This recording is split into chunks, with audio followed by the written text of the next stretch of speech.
Well, a sudden burst of rain yesterday sent water rushing into dozens of people's homes in Parma. And this isn't the first time they've had to deal with flooding. News 5's Taylor DeHaze shows us what the city is doing to plug up the problem once and for all.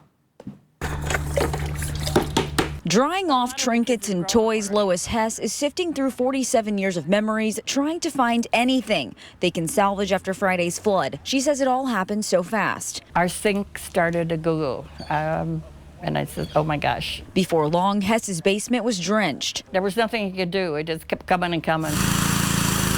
She and other neighbors on Whippoorwill spent Saturday sifting through belongings. These are all the kids' things there. As a matter of fact, my granddaughter was here and she kept saying, are we going to be able to play down here again?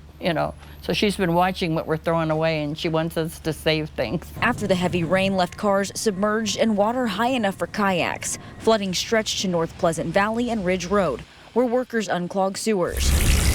The problem, families here say they're used to the flooding in Parma. Councilman Brian Brichetti says just last year, the city got more than $1 million in federal funds to improve its water and sewer infrastructure. We have a slew of catch basins, neighborhood catch basins that are set to be repaired this year. In the last several years, Brichetti says the city did studies to try and figure out how to solve the flooding problem for good, spending more than $300,000 on catch basins across the city. Despite the efforts, Brichetti says the rain was just too much to handle. Over the winter, through partnership with the county, as we had that Bonnie Banks detention basin dredged, it was about a $600,000 project.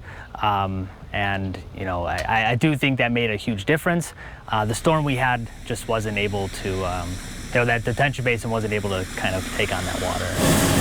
City officials say they'll be out all weekend and early next week helping with the cleanup. While council doesn't meet again until August, Councilmember Ketty says he's hoping to get the conversation started sooner than that about infrastructure issues. In Parma, Taylor DeHaze, News 5.